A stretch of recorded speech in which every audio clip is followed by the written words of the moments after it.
മയ്യത്ത് കുളിയുമായി ബന്ധപ്പെട്ട് ഒരുപാട് സംശയങ്ങൾ നമുക്ക് ഓരോരുത്തർക്കുമുണ്ട്. ചില ആളുകൾക്ക് മയ്യത്ത് കുളി എന്താണെന്ന് അറിയില്ല, മയ്യത്തിനെ എങ്ങനെയാണ് കുളിപ്പിക്കേണ്ടതെന്നറിയില്ല. ഇൻഷാ അല്ലാഹ് നമ്മുടെ വീഡിയോയിൽ എങ്ങനെയാണ് ഒരാൾ മയ്യത്തിനെ കുളിപ്പിക്കേണ്ടത്, സ്ത്രീകൾ എങ്ങനെയാണ് കുളിപ്പിക്കേണ്ടത്, പുരുഷന്മാരെങ്ങനെയാണ് കുളിപ്പിക്കേണ്ടത്, വിശദമായി നമുക്ക് ഈ വീഡിയോയിലൂടെ കേട്ടാലോ? ഭൂരിഭാഗം ആളുകൾക്കുമുള്ള ഒരു സംശയമാണ്, ഉസ്താദെ, ഭാര്യ മരിച്ചാൽ ഭർത്താവിന് കുളിപ്പിക്കുന്നത് കൊണ്ട് തെറ്റുണ്ടോ? ഭർത്താവ് മരിച്ചാൽ ഭാര്യയ്ക്ക് കുളിപ്പിക്കാമോ? അങ്ങനെ എന്തെങ്കിലും നിയമം ഇസ്ലാമിലുണ്ടോ എന്ന് ചോദിക്കുന്ന ചില ആളുകളെങ്കിലും ഉണ്ടാകും. അവർക്കുള്ള ആ സംശയത്തിൻ്റെ മറുപടി നമ്മുടെ ഈ വീഡിയോയിലുണ്ട്. ഒരാൾ മരണപ്പെട്ട സമയത്ത് അയാൾ ജനാബത്തുകാരനായിരുന്നു, അല്ലെങ്കിൽ ഒരു സ്ത്രീ മരണപ്പെട്ടപ്പോൾ അവൾ മെൻസസ്സുകാരിയായിരുന്നു. ഈ സമയത്ത് മെൻസസിൽ നിന്നും അല്ലെങ്കിൽ ജനാബത്തിൽ നിന്നും ശുദ്ധിയാവാൻ ഒരു കുളി, മയ്യത്ത് കുളി മറ്റൊന്ന്, ഇങ്ങനെ രണ്ട് കുളി അവിടെ വേണ്ടതുണ്ടോ എന്ന ഒരു സംശയത്തിൻ്റെ മറുപടി ഇതിൽ പറഞ്ഞിട്ടുണ്ട്. മയ്യത്ത് കുളിയുമായി ബന്ധപ്പെട്ട് ഒരുപാട് കാര്യങ്ങൾ, നമുക്ക് ഒരുപാട് തെറ്റിദ്ധാരണകളുണ്ട്. ആ തെറ്റിദ്ധാരണകൾ നീക്കാനും മയ്യത്ത് കുളി എങ്ങനെയാണെന്ന് പഠിക്കാനും ഈ ഒരു വീഡിയോ നിങ്ങൾക്ക് ഉപകാരപ്പെടും. ഇത് മറ്റുള്ളവർക്ക് കൂടി എത്തിച്ചു കൊടുക്കുക. അള്ളാഹു നമ്മളെ അനുഗ്രഹിക്കട്ടെ. ആമീൻ. അസ്സലാമു അലൈക്കും വറഹ്മത്തുള്ളാഹി വബറകാതുഹു. ബിസ്മില്ലാഹി വൽഹംദുലില്ലാഹ് വസ്സലാത്തു വസ്സലാമു അലാ റസൂലില്ലാഹി വഅലാ ആലിഹി വസ്വഹ്ബിഹി അജ്മഈൻ. അമ്മാ ബഅദ്. ബിസ്മില്ലാഹില്ലദീ ലാ യദുറു മഅ ഇസ്മിഹി ശൈഉൻ ഫിൽ അർളി വലാ ഫിസ് സമാഇ വഹുവസ് സമീഉൽ അലീം. സ്നേഹ ബഹുമാനം നിറഞ്ഞ സഹോദരിമാരെ, സഹോദരങ്ങളെ, ഉമ്മമാരെ, ഉപ്പമാരെ, അൽഹംദുലില്ലാഹ്, അല്ലാഹു നമ്മളെല്ലാവരെയും ഖൈറിൻ്റെ അഹ്ലുകാരിൽ ഉൾപ്പെടുത്തുമാറാവട്ടെ. മനസ്സിലുള്ള എല്ലാ വിഷമങ്ങളും പടച്ചവൻ മാറ്റിത്തരുമാറാവട്ടെ. മരണപ്പെട്ടു പോയ മുഴുവൻ ആളുകൾക്കും അല്ലാഹു മഗ്ഫിറത്തും മർഹമത്തും ഏറ്റി കൊടുക്കുമാറാവട്ടെ. ആമീൻ യാ റബ്ബൽ ആലമീൻ. ഒരാൾ മരണപ്പെട്ട് കഴിഞ്ഞാൽ അയാളെ നമ്മൾ കുളിപ്പിക്കൽ നിർബന്ധമാണ്, അല്ലെ? കുളിപ്പിക്കൽ നിർബന്ധമാണ്. ആ സമയത്ത് ശ്രദ്ധിക്കേണ്ട ചില കാര്യങ്ങളാണ്. എങ്ങനെയാണ് കുളിപ്പിക്കേണ്ടത്? ആണുങ്ങൾക്ക് പെണ്ണുങ്ങളെ കുളിപ്പിക്കാമോ, പെണ്ണുങ്ങൾക്ക് ആണുങ്ങളെ കുളിപ്പിക്കാമോ? അങ്ങനെ പല സംശയങ്ങളുണ്ട്. ഇൻഷാ അല്ലാഹ് സംശയങ്ങൾ പറയാം. പിന്നെ മയ്യത്ത് കുളിയുമായി ബന്ധപ്പെട്ടിട്ടുള്ള ചില കാര്യങ്ങളാണ് ഇൻഷാ അല്ലാഹ് നമ്മൾ ഇന്ന് പറയാൻ പോകുന്നത്. ആദ്യം തന്നെ മയ്യത്ത് കുളിയുമായി ബന്ധപ്പെട്ട് നമ്മൾ ശ്രദ്ധിക്കേണ്ട ഒരു വലിയൊരു മസ്അല എന്ന് പറഞ്ഞാൽ, മയ്യത്തിനെ ഒരു അടച്ചുറപ്പുള്ള, അതായത് ആളുകൾക്ക് കാണാൻ പറ്റുന്ന രൂപത്തിലല്ല മയ്യത്തിനെ ആദ്യം തന്നെ കിടത്തേണ്ടത്. എവിടെയാണ്? ഇപ്പോൾ നമ്മുടെ വീടിലാണെങ്കിൽ ഒരു റൂം, മയ്യത്തിനെ കുളിപ്പിക്കാൻ ഒരു റൂം എടുക്കുക. അല്ലെങ്കിൽ ഇപ്പോൾ ഹോളിൽ തന്നെയാണെങ്കിൽ അത് 4 ഭാഗവും മറയുന്ന തരത്തിലായിരിക്കുക. എല്ലാവരും കാണുന്ന രൂപത്തിലായിരിക്കരുത് മയ്യത്തിനെ കുളിപ്പിക്കുന്നത്. അപ്പോൾ ഒരു അടച്ചുറപ്പുള്ള ഒരു റൂമിലായിരിക്കുക, അല്ലെങ്കിൽ ഹോളിലായിരിക്കുക. പിന്നെ മയ്യത്തിനെ കുളിപ്പിക്കാനുള്ള ആവശ്യമായ വെള്ളം നമ്മൾ കരുതുക. പലപ്പോഴും കുളിപ്പിച്ച് തീരാറാവുമ്പോൾ അതോ ഒരു ബക്കറ്റും കൂടെ വേണമല്ലോ, എടുത്തോണ്ട് വാടാ ചെല്ലടാ, ഇങ്ങനെ ആളുകൾ ആ സമയത്ത് അങ്ങോട്ട് ഓടണം ഇങ്ങോട്ട് ഓടണം, അങ്ങനെ ഒരു ഇത് വരരുത്. കുറച്ച് അധികം വെള്ളം എടുത്ത് വെച്ചോളി. ആവശ്യമുണ്ടെങ്കിൽ എടുക്കാം, ആവശ്യമില്ലെങ്കിൽ അത് മാറ്റി വെച്ചാൽ പോരെ. അപ്പോൾ കുറച്ചധികമായി നമ്മൾ വെള്ളം ആദ്യം തന്നെ കരുതേണ്ടതുണ്ട്. പിന്നെ മയ്യത്ത് കുളിപ്പിക്കുമ്പോൾ എത്ര പേര് വേണം ഉസ്താദ് എന്ന് പല ആളുകളും ചോദിക്കാറുണ്ട്. നമുക്ക് എന്താ പറയുക, 4 പേരാണെങ്കിൽ 4, 5 ആണെങ്കിൽ 5, 6 ആണെങ്കിൽ 6. അത് ഓരോ മയ്യത്തിൻ്റെ ഇപ്പോൾ അല്പം വെയിറ്റുള്ള ആളാണ്, അല്ലെങ്കിൽ അല്പം വണ്ണമുള്ള ആളാണ്, ഇച്ചിരി വെയിറ്റുള്ള ആളാണെങ്കിൽ മയ്യത്തിനെ അങ്ങോട്ടും ഇങ്ങോട്ടും ചരിച്ച് കിടത്താനൊക്കെ മറ്റൊരാളുടെ സഹായം, 1-2 ആളുടെ സഹായം വേണ്ടി വരും. അപ്പോൾ എന്ത് ചെയ്യുക? നമുക്ക് ആവശ്യത്തിനനുസരിച്ച് ഒരുപാട് പേര് കയറണം എന്നല്ല പറഞ്ഞതിൻ്റെ അർത്ഥം, മറിച്ച് ഒരു 6 പേര്. ഇപ്പോൾ ആദരവായ റസൂലുള്ളാഹി സ്വല്ലല്ലാഹു അലൈഹി വസല്ലമ തങ്ങളുടെ ജനാസ കുളിപ്പിക്കാൻ, നബി തങ്ങളുടെ മയ്യത്തിനെ കുളിപ്പിക്കാൻ 6 പേരുണ്ടായി, 6 സ്വഹാബിമാർ. ഒന്ന് മഹാനായ അലി ഇബ്നു അബീ ത്വാലിബ് റളിയല്ലാഹു തആല അൻഹു, രണ്ടാമത്തേത് മഹാനായ അബ്ബാസ് റളിയല്ലാഹു തആല അൻഹു, മൂന്നാമത്തേത് ഫളൽ ഇബ്നു അബ്ബാസ് റളിയല്ലാഹു അൻഹു, നാലാമത്തേത് ഖുസം ഇബ്നു അബ്ബാസ് റളിയല്ലാഹു തആല അൻഹു, അഞ്ചാമത്തേത് ഉസാമത്ത് ബിൻ സെയ്ദ് റളിയല്ലാഹു അൻഹു, ആറാമത്തേത് ശുക്രാൻ എന്ന് പറയുന്ന നബി സല്ലല്ലാഹു അലൈഹി വസല്ലമ തങ്ങളുടെ ഒരു അടിമയായ ഒരാളുമുണ്ട്. ഇങ്ങനെ 6 പേരായിരുന്നു നബി സല്ലല്ലാഹു അലൈഹി വസല്ലമ തങ്ങളുടെ ജനാസ, അവിടുത്തെ പുണ്യശരീരം വഫാത്തിന് ശേഷം കുളിപ്പിക്കാൻ 6 സ്വഹാബിമാരാണ് മുന്നോട്ട് വന്നത്. അപ്പോൾ 6 പേരാണെങ്കിൽ 6 പേര്, 5 ആണെങ്കിൽ 5, 4 ആണെങ്കിൽ 4. ഒരാൾ ഒറ്റക്ക് കുളിപ്പിക്കാൻ പാടില്ല. ഒരാൾ ഒറ്റക്ക് കുളിപ്പിക്കാൻ അയാളെ കൊണ്ട് പറ്റൂല. കാരണം ഒരുപാട് വെള്ളം എടുത്തു തരേണ്ടി വരും. ചിലപ്പോൾ മയ്യത്തിന് അങ്ങോട്ട് കിടത്തണം ഇങ്ങോട്ട് കിടത്തണം. അപ്പോൾ അതിനൊക്കെ മറ്റൊരാളുടെ സഹായം വേണം. പിന്നെ പല ആളുകളും ചോദിക്കും, ഉസ്താദെ, ഇപ്പോൾ വാപ്പ മരിച്ചാൽ മക്കൾ തന്നെ കുളിപ്പിക്കണം, ആൺമക്കൾ തന്നെ കുളിപ്പിക്കണം നിർബന്ധമുണ്ടോ? അങ്ങനെയൊന്നും നിർബന്ധമില്ല. ഏറ്റവും നല്ലത് മയ്യത്ത് കുളിപ്പിക്കാൻ അറിയാവുന്നവർ, അത് പള്ളിയിൽ ഉസ്താദായിക്കൊള്ളണം. ഇപ്പോൾ ഉസ്താദിന് ഒരുപക്ഷെ മയ്യത്ത് കുളിപ്പിച്ച് ശീലം ഉണ്ടായിക്കൊള്ളണമെന്നില്ല. അപ്പോൾ നമ്മുടെ നാട്ടിലുണ്ടാകുമല്ലോ മയ്യത്ത് കുളിപ്പിച്ച് ഒരു തഴക്കം വന്ന ആളുണ്ടാവും, ഒരു വലിയ ഒരു കാരണവരുണ്ടാകുമല്ലോ. അപ്പോൾ അപ്പോൾ മയ്യത്ത് കുളിപ്പിച്ച് പരിചയമുള്ള ആളായിരിക്കണം പ്രധാനമായി നേതൃത്വം നൽകേണ്ടത്. ഇനി ആരുമില്ല എങ്കിൽ ചിലപ്പോൾ പള്ളിയിൽ ഉസ്താദിന് അറിയാമായിരിക്കും. അപ്പോൾ എന്ത് ചെയ്യുക, ഉസ്താദിൻ്റെ നിർദ്ദേശപ്രകാരം 2-3 ആളുകൾ ചെന്ന് അവരെ കുളിപ്പിക്കലാണ് വേണ്ടത്. പിന്നെ ഇപ്പോൾ പല മക്കളും മടിച്ചു നിൽക്കും, ഞാൻ എങ്ങനെ എൻ്റെ വാപ്പാനോ കുളിപ്പിക്കുന്നത്, അങ്ങനെ കരഞ്ഞു നിൽക്കേണ്ട സമയമല്ല. അവിടെ ധൈര്യസമേതം ചെന്നിട്ട് അവിടെ പറ്റുന്ന രൂപത്തിൽ, അതായത് വെള്ളം എടുത്തു കൊടുക്കാനും പിന്നെ വാപ്പാനെ അങ്ങോട്ട് ചരിച്ച് കിടത്താനും ഇങ്ങോട്ട് ചരിച്ച് കിടത്താനൊക്കെ നമ്മൾ എന്ത് ചെയ്യുക, അതിൽ പങ്കാളികളാവുക. അത് എന്താ വാപ്പാനോട് ചെയ്യുന്ന ഒരു നല്ല കാര്യമാണ്. അതുപോലെ ഉമ്മ മരിച്ചാൽ പെൺകുട്ടികൾ എന്ത് ചെയ്യുക, ധൈര്യസമേതം ചെല്ലുക. ഉമ്മയെ കുളിപ്പിക്കാൻ അറിയാമെങ്കിൽ കുളിപ്പിക്കുക, ഇല്ലെങ്കിൽ എന്ത് ചെയ്യുക, ആ കുളിപ്പിക്കാൻ അറിയാവുന്നവരുടെ കൂടെ ഒരു സഹായിയായിട്ട് നിൽക്കാൻ പ്രത്യേകം ശ്രദ്ധിക്കുക. ഉമ്മയുടെ മയ്യത്താണ്, ഞാൻ എങ്ങനെ കുളിപ്പിക്കും ഉസ്താദ്, അങ്ങനെ ഒന്നുമില്ല. ഉമ്മയുടെ മയ്യത്ത് കുളിപ്പിക്കാൻ എന്താ, മക്കൾ ചെല്ലുക, മക്കളല്ലേ അല്ലേ ഉമ്മാനെ കുളിപ്പിക്കാൻ ഏറ്റവും അസഹായ ആളുകൾ മക്കൾ തന്നെയാണ്. പക്ഷേ അറിവുള്ളവരാവണം. ഒന്നും അറിയില്ലാതെ ഞങ്ങളാണ് മക്കൾ, ഞങ്ങൾ കുളിപ്പിക്കാമെന്ന് പറഞ്ഞ് ചെല്ലരുത്. അറിവ് വേണം. അപ്പോൾ ആ അറിവ് എങ്ങനെയാണ് നേടിയെടുക്കേണ്ടത് ഇൻഷാ അല്ലാഹ് ഈ വീഡിയോയിലൂടെ പറയാൻ പോകുന്നു. ഈ വീഡിയോ കണ്ടു കഴിയുമ്പോൾ ഒരാണും പെണ്ണും ഇൻഷാ അല്ലാഹ് ഇനി ഒരാൾ മരണപ്പെട്ടാൽ ഞാൻ കുളിപ്പിക്കാൻ സന്നദ്ധനാണ് എന്ന് പറയുന്ന തരത്തിലാവണം. അപ്പോൾ ആദ്യം നല്ലൊരു റൂം വേണം. പിന്നെ അതുപോലെ തന്നെ വെള്ളമൊക്കെ ആവശ്യാനുസരണം എടുത്തു വെക്കണം. അതുപോലെ തന്നെ ശ്രദ്ധിക്കേണ്ട മറ്റൊരു കാര്യമാണ്, നല്ല ആൾ വേണം. അതായത് 4 or 5 ഒക്കെയാണ്, എത്ര പേരാണോ അവിടെ കുളിപ്പിക്കാൻ വേണ്ടത് ആ ആളുകൾ അവിടെ ഉണ്ടാവുക. ഒരുപാട് പേര് ആ റൂമിലേക്ക് തള്ളിക്കയറി ചെല്ലാൻ പാടില്ല. പിന്നെ അതുപോലെ തന്നെ റൂമിൽ മയ്യത്തിനെ കിടത്തുമ്പോൾ ഖിബിലയ്ക്ക് അഭിമുഖമായി കിടത്തൽ പറ്റുമെങ്കിൽ സുന്നത്താണ്, പറ്റുമെങ്കിൽ അങ്ങനെ കിടത്തുക. ഇല്ലെങ്കിൽ കുഴപ്പമില്ല. ചിലപ്പോൾ ചെറിയ റൂമായിരിക്കാം, ചിലപ്പോൾ ഖിബിലയിലേക്ക് തിരിച്ച് കിടത്താൻ പറ്റാത്ത റൂമായിരിക്കാം. അങ്ങനെയൊക്കെ ആണെങ്കിൽ കുഴപ്പമില്ല. പറ്റുമെങ്കിൽ എന്ത് ചെയ്യുക, ഖിബിലയിലേക്ക് തിരിച്ച് കിടത്താൻ പ്രത്യേകം ശ്രദ്ധിക്കുക. പിന്നെ അവിടെ ചെയ്യേണ്ട മറ്റൊരു കാര്യം, ഇപ്പോൾ മയ്യത്താണ് അല്ലേ, നമ്മളൊക്കെ മയ്യത്താവേണ്ട ആൾ, നമ്മളെയൊക്കെ മറ്റുള്ളവർ കുളിപ്പിക്കേണ്ടവരാണ്. അല്ലാഹു തആല നമുക്കൊക്കെ നല്ല ഹൈറായ മരണം തരട്ടെ. ആമീൻ ആമീൻ ആമീൻ. പിന്നെ ഈ മയ്യത്തിൻ്റെ ശരീരത്തിൽ നിന്നും ചിലപ്പോൾ ദുർഗന്ധം വമിക്കുന്ന ഒരുപാട് വസ്തുക്കൾ പുറത്തേക്ക് വരാൻ വലിയ സാധ്യതയുണ്ട്. അപ്പോൾ ആ സമയത്ത് നമ്മളൊരു മോശം ചിന്തയൊന്നും അവിടെ വരാൻ പാടില്ല. എന്താ അങ്ങനെയൊന്നും ആരോടും പറയാനും പാടില്ല. ഇപ്പം മയ്യത്തിൽ നിന്നും എന്തെങ്കിലും ഒരു ന്യൂനത കണ്ടാൽ ഒരിക്കലും ആരോടും പറയരുത്. ഒരു മനുഷ്യൻ മറ്റൊരാളോട് ചെയ്യുന്ന ഏറ്റവും വലിയ അതിക്രമമാണ് മയ്യത്തിൽ നിന്നും കണ്ട ന്യൂനതകൾ. ജീവിതകാലത്ത് അയാൾ മറച്ചു വെച്ചിരുന്ന എന്തൊക്കെ ന്യൂനതയുണ്ടോ ആ ന്യൂനത കണ്ടിട്ട് ഒരാളോടും പറയാൻ പാടില്ല.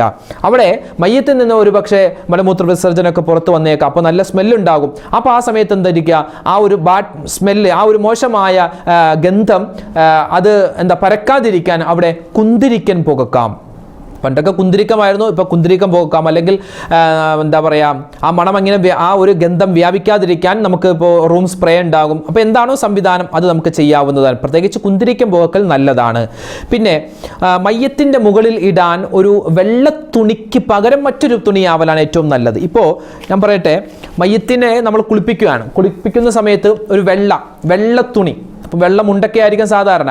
ഇപ്പോൾ കഫം പുടവൊക്കെ അങ്ങനെയാണല്ലോ, ഒരു വെള്ള തുണിയാണല്ലോ. മൊത്തം വെള്ള തുണി വിരിച്ചിട്ട് നമ്മളിങ്ങനെ കുളിപ്പിക്കുമ്പോൾ ആ വെള്ളം വീഴുന്ന സമയത്ത് ആ വെള്ള തുണിയിൽ നമ്മൾ നോക്കുമ്പോൾ വെള്ളം വീണ് മയ്യത്തിൻ്റെ ഔറത്ത് വ്യക്തമായി കാണാൻ പറ്റുന്ന രൂപത്തിലാകും വെള്ള തുണിയാണെങ്കിൽ. അപ്പോൾ എന്ത് ചെയ്യുക, അവിടെ നമ്മൾ സാധാരണ പറയും കൈലിമുണ്ട് കള്ളിമുണ്ട് എന്നൊക്കെ പറയില്ലേ, ഈ വരയും കുറിയൊക്കെ ഉള്ള അങ്ങനത്തെ മുണ്ടോ, അല്ലെങ്കിൽ പുരുഷന്മാർ സാധാരണ ഉടുക്കുന്ന കൈലുമുണ്ട് എന്നൊക്കെ പറയില്ല, പല നാട്ടിലും പലതാണ് പറയും, കള്ളിമുണ്ട് കൈലുമുണ്ട് എന്നൊക്കെ പറയും, ലുങ്കിമുണ്ട് എന്നൊക്കെ പറയാറുണ്ട്, പല പേരാണ്.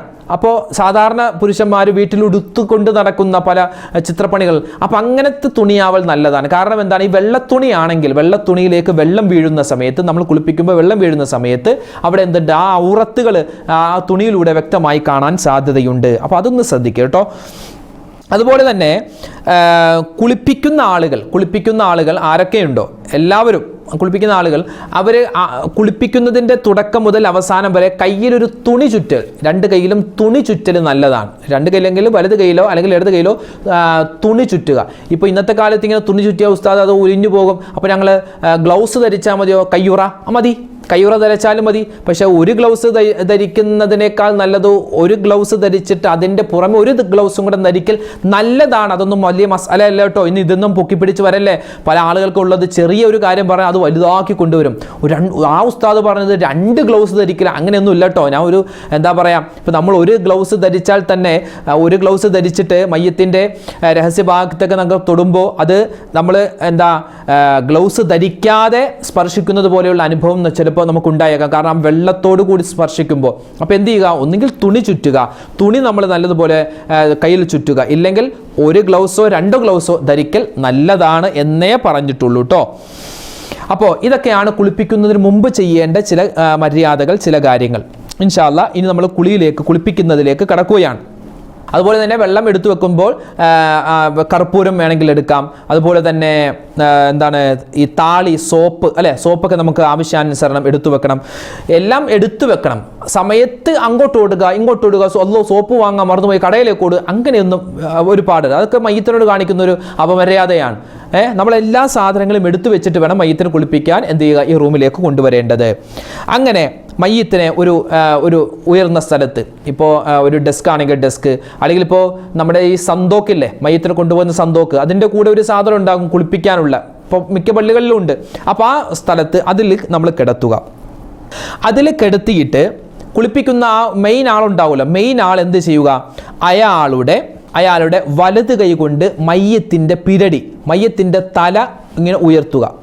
മയ്യത്തിൻ്റെ തല ഇങ്ങനെ ഉയർത്തിയിട്ട് അയാളുടെ വലത് തുട ആ മയ്യത്തിൻ്റെ ഈ നട്ടലിൻ്റെ, മയ്യത്തിൻ്റെ ഈ മയ്യത്തിൻ്റെ പുറകു ഭാഗത്ത് വെക്കുക. അതായത് മയ്യത്ത് എന്ത് ചെയ്യും, ഇയാളുടെ വലത് തുടയിൽ ചാരിയിരിക്കുന്ന ഒരു അവസ്ഥ വരും. ഇൻഷാ അല്ലാഹ് നമുക്ക് മറ്റൊരു അവസരത്തിൽ വിശദമായി പ്രാക്ടിക്കലാക്കി കാണിച്ചു തരാം. അപ്പോൾ അത് വിശദമായിട്ട് മനസ്സിലാകും. ഇത് ഒന്ന് പെട്ടെന്ന് മനസ്സിലാവാൻ വേണ്ടി ഒന്ന് വിശദീകരിക്കുന്നു എന്ന് മാത്രം. ഇൻഷാ അല്ലാഹ് മറ്റൊരു അവസരത്തിൽ നമുക്ക് നമ്മുടെ ചാനലിൽ കൂടി അതൊന്ന് പ്രാക്ടിക്കലാക്കി നമുക്ക് കാണിച്ചു തരാം. ഇൻഷാ അല്ലാഹ്.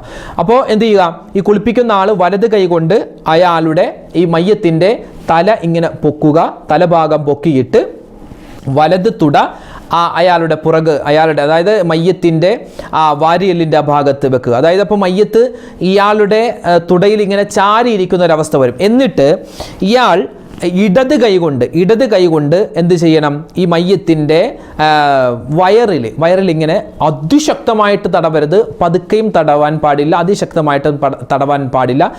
ഒരു മീഡിയം ശക്തിയിൽ ആ മയ്യത്തിൻ്റെ വയറിങ്ങനെ തടവുക. എന്തിനാണ്, മയ്യത്തിൻ്റെ വയറ്റിൽ നജസ്സുകൾ, മലമൂത്ര വിസർജനങ്ങൾ ഉണ്ടെങ്കിൽ അത് പോകാൻ വേണ്ടിയാണ്. അപ്പോൾ ഈ സമയത്ത് എന്ത് ചെയ്യുക, മറ്റുള്ളവർ ആ മയ്യത്തിൻ്റെ കാലിൻ്റെ ഭാഗത്തൊക്കെ നല്ലതുപോലെ വെള്ളം ഒഴിച്ചു കൊടുക്കണം. കാരണം ഇങ്ങനെ നജസ് ഒരുപക്ഷെ വരാൻ സാധ്യതയുണ്ട്. അപ്പോൾ എന്ത് ചെയ്യുക, നല്ലതുപോലെ വെള്ളം ഒഴിച്ചു കൊടുക്കുക. കാലൽപ്പം ഒന്ന് അകത്തി വെക്കുക.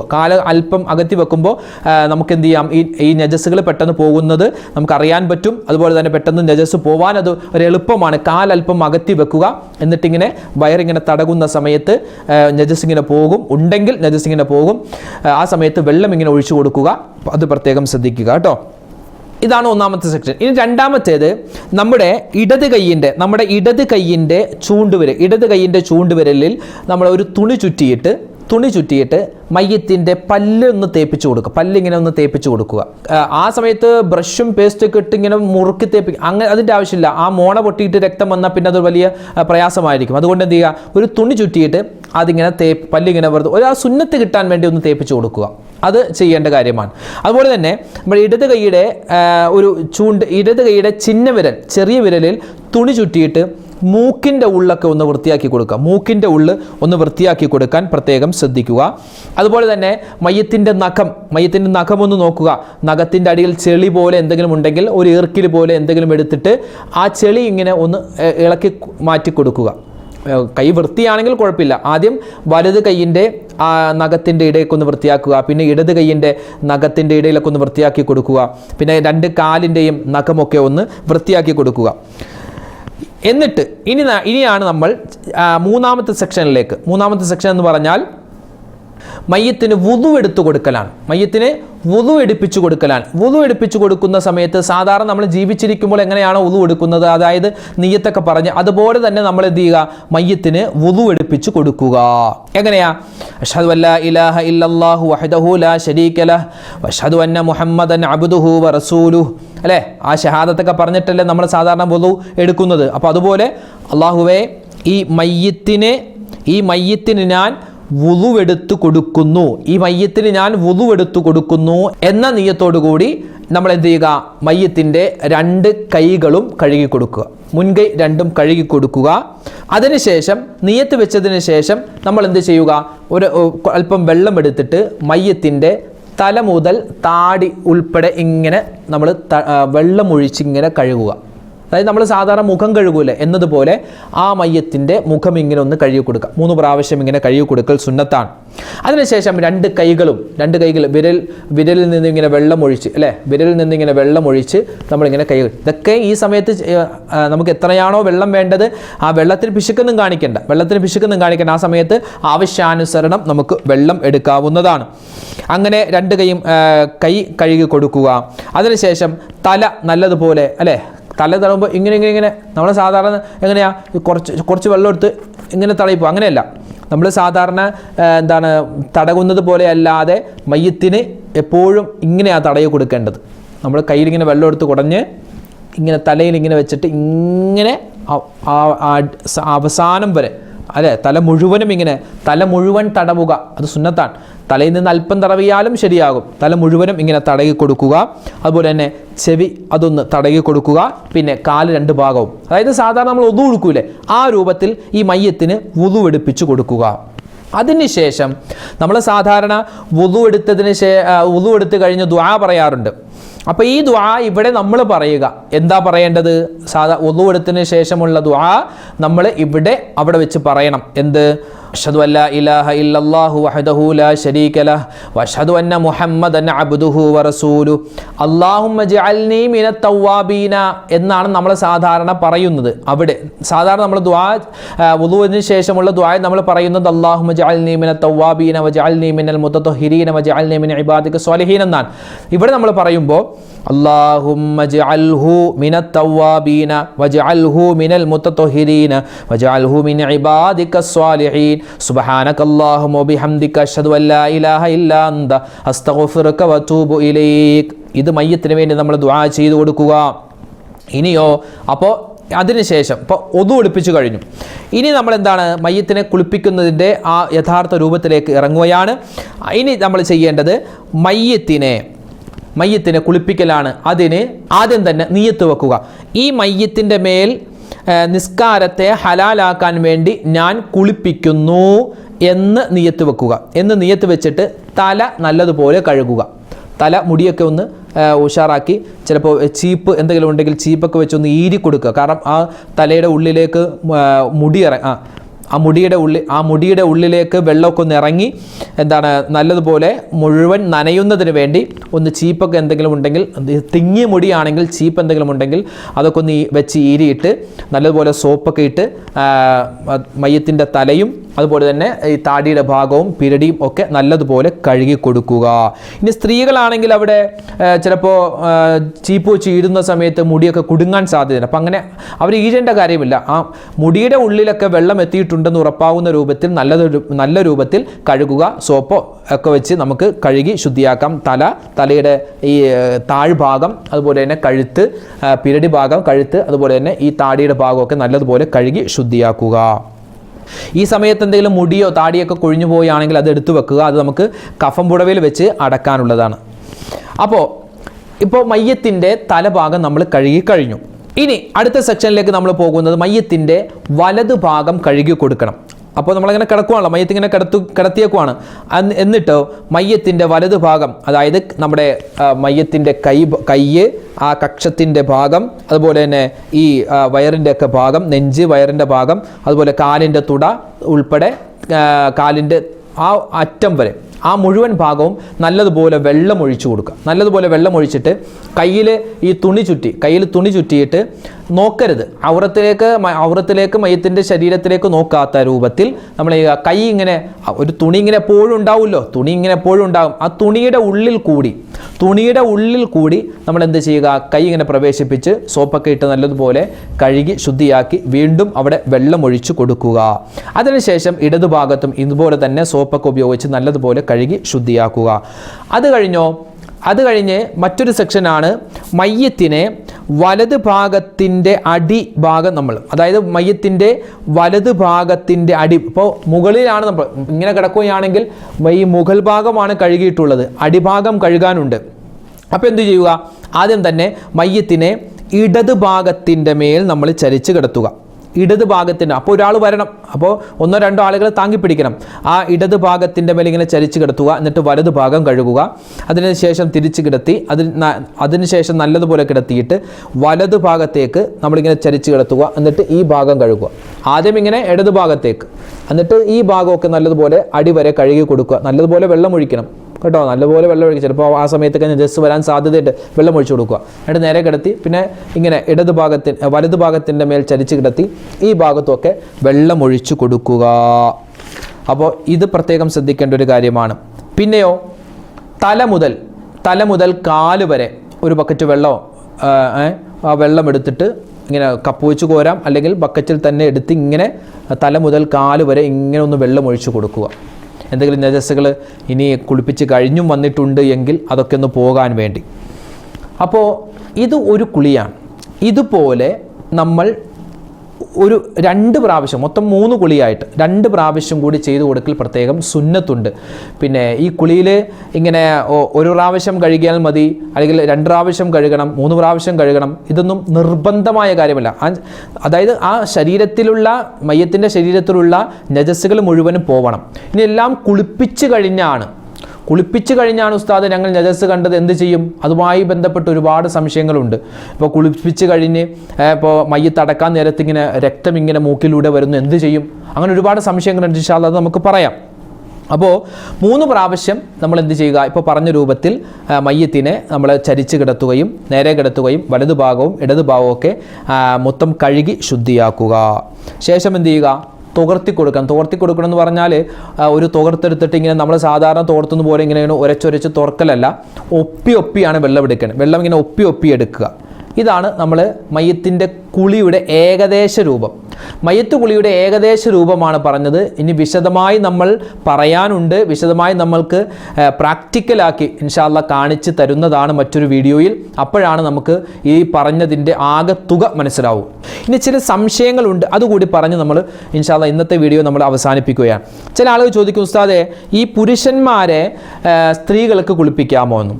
ഇപ്പോൾ ഭർത്താവ് മരിച്ചു ഭാര്യയ്ക്ക് കുളിപ്പിക്കാമോ? ഭർത്താവ് മരിച്ചാൽ ഭാര്യയ്ക്ക് കുളിപ്പിക്കാം, ഭാര്യ മരിച്ചാൽ ഭർത്താവിന് കുളിപ്പിക്കാം. അവരുടെ വസിയത്ത് ഉണ്ടെങ്കിൽ അങ്ങനെ ചെയ്യാം. അല്ലെങ്കിൽ പിന്നെ ഈ ഭർത്താവ് മരിച്ചാൽ മറ്റു പുരുഷന്മാർ കുളിപ്പിക്കാനൊന്നുമില്ല, മറ്റു പുരുഷന്മാരാരുമില്ല കുളിപ്പിക്കാൻ, എങ്കിൽ ഈ ഭാര്യയ്ക്ക് കുളിപ്പിക്കാവുന്നതാണ്. ഭാര്യ മരിച്ചു, മറ്റു സ്ത്രീകൾ ആരും കുളിപ്പിക്കാനില്ല എങ്കിൽ ഭർത്താവിന് കുളിപ്പിക്കാവുന്നതാണ്. അത് നമുക്ക് മനസ്സിലായി. മറ്റൊരു സംശയമാണ്, മകന് കുളിപ്പിക്കൽ നിർബന്ധമുണ്ടോ? ഇപ്പോൾ വാപ്പ മരിച്ചു, മകന് കുളിപ്പിക്കൽ നിർബന്ധമുണ്ടോ? ഉമ്മ മരിച്ചു, മകൾക്ക് കുളിപ്പിക്കൽ നിർബന്ധമുണ്ടോ? നിർബന്ധമില്ല, അവിടെ നിർബന്ധം വരുന്നില്ല. അറിയാവുന്ന ആളാണെങ്കിൽ അയാൾ നേതൃത്വം നൽകി കുളിപ്പിക്കുക.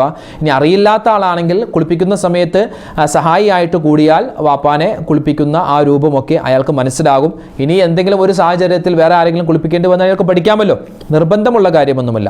പിന്നെ ഈ മരിച്ച ആൾ ജനാപത്തുകാരനായിരുന്നു, അല്ലെങ്കിൽ മെൻസസ് ഉള്ളൊരു സ്ത്രീ ആയിരുന്നു, അപ്പോൾ അവിടെ 2 കുളി വേണ്ട ആവശ്യമുണ്ടോ? മെൻസസിൽ നിന്ന് ശുദ്ധിയാവൻ എന്ന കുളി വേണോ, അതോ മയ്യത്ത് കുളി മാത്രം മതിയോ? അല്ലെങ്കിൽ ഈ ജനാപത്തുകാരനാണെങ്കിൽ ജനാപത്തിന് ഉയർത്തുന്ന കുളി ഒരെണ്ണം, അതുപോലെ തന്നെ മയ്യത്ത് കുളി വേറെ ഒരെണ്ണം, അങ്ങനെ 2 കുളിയുടെ ആവശ്യമുണ്ടോ? ഇല്ല, അങ്ങനെയൊന്നുമില്ല. ജനാപത്തുകാരനാവട്ടെ മെൻസസുകാരിയാവട്ടെ ഏത് സമയത്താണെങ്കിലും ഒരൊറ്റ കുളി, അതായത് മയ്യത്ത് കുളി കൊണ്ട് അയാളുടെ എല്ലാം മാറുന്നതാണ്. അതായത് ജനാപത്തൊക്കെ ഉയരുന്നതാണ്, മെൻസസിൻ്റെ ആ ഒരു അവസ്ഥയൊക്കെ മാറുന്നതാണ്. പിന്നെ 2 കുളിയുണ്ടോ? മയ്യത്തിന് 2 കുളി എന്ന് പറഞ്ഞാൽ ഒരാൾ മരിച്ച ഉടൻ തന്നെ ചൂടുവെള്ളം ചൂടാക്കി അങ്ങനെ കുളിപ്പിക്കുന്നു, അതിനുശേഷം പിന്നെ മയ്യത്ത് അടക്കുന്നതിന് മുമ്പൊന്ന് കുളിപ്പിക്കുന്നു, അങ്ങനെയൊന്നുമില്ല. ഒരൊറ്റ കുളിയാണ് മയ്യത്ത് കുളി എന്ന് പറഞ്ഞാൽ ഒറ്റ കുളിയാണ്. അതായത് മരിച്ച ഉടൻ തന്നെ കുളിപ്പിക്കുന്ന ആ ഒരു ഏർപ്പാട് അങ്ങനെയൊന്നുമില്ല. പിന്നെ ഈ കുളിപ്പിക്കാതെ മയ്യത്തിനെ അടക്കാൻ പറ്റുമോ എന്ന് ചോദിച്ചിട്ടുണ്ട്. ഇപ്പോൾ ആരും വെള്ളമില്ലാത്ത സാഹചര്യം അങ്ങനെയൊക്കെ എന്തെങ്കിലും ആണെങ്കിൽ കുളിപ്പിക്കാതെ അടക്കാൻ പാടില്ലെന്നാണ്. മയ്യത്തിന് വേണ്ടി നിസ്കരിക്കണമെങ്കിൽ മയ്യത്തിന് കുളിപ്പിക്കണം, അല്ലെങ്കിൽ മയ്യത്ത് ഷഹീദാവണം. ഷഹീദായ മയ്യത്താണെങ്കിൽ പിന്നെ എന്താവും, ഷഹീദായ ആളാണെങ്കിൽ അയാൾ കുളിപ്പിക്കേണ്ട കാര്യമില്ല. ഇപ്പോൾ അല്ലാത്ത സമയത്ത് എന്ത് ചെയ്യുക, ഇയാളെ കുളിപ്പിക്കൽ നിർബന്ധമാണ്. ഇനി വെള്ളമൊന്നും ഇല്ലാത്ത സമയത്താണെങ്കിൽ തയമ്മും ചെയ്താണ് കൊടുക്കേണ്ടത്. ഇൻഷാ അല്ലാഹ് ഇനിയും ഒരുപാട് സംശയങ്ങളുണ്ട്, അതൊക്കെ നമ്മൾ മറ്റൊരു അവസരത്തിൽ വിശദമായിട്ട് പറയാം. ഇപ്പോൾ ഏകദേശ കുളിയുടെ രൂപം ഒന്ന് പറഞ്ഞു, നിങ്ങൾക്ക് മനസ്സിലായിട്ടുണ്ടാവും. അല്ലാഹു തആല നമുക്ക് തൗഫീക്ക് നൽകട്ടെ ഈ കാര്യങ്ങളൊക്കെ പഠിക്കാൻ. അതുപോലെ തന്നെ ഇത് ഏതെങ്കിലും ഒരു സാഹചര്യത്തിൽ നമ്മൾക്ക് പ്രവർത്തിക്കേണ്ടി വന്നാൽ അതൊക്കെ ഓർമ്മയോടുകൂടി പ്രവർത്തിക്കാനുള്ള തൗഫീക്ക് അല്ലാഹു നൽകി അനുഗ്രഹിക്കുമാറാവട്ടെ. നമ്മളിൽ നിന്ന് മരണപ്പെട്ടു പോയി മുഴുവൻ ആളുകൾക്കും അല്ലാഹു മഗ്ഫിറത്തും റഹ്മത്തും നൽകുമാറാവട്ടെ. ജീവിച്ചിരിക്കുന്ന നമുക്ക് എല്ലാവർക്കും അല്ലാഹു തആല ആഫിയത്തുള്ള ആരോഗ്യമുള്ള ദീർഘായുസ് നൽകി അനുഗ്രഹിക്കുമാറാവട്ടെ. ഒരുപാട് പേര് ദുആരക്കാൻ പറഞ്ഞിട്ടുണ്ട്. അവരുടെയും നമ്മുടെയും മനസ്സിലുള്ള ഹലാലായ മുറാദ് അല്ലാഹു ഹാസിലാക്കട്ടെ. ആമീൻ. അസ്സലാമു അലൈക്കും വറഹ്മത്തുള്ളാഹി വബറകാതുഹു.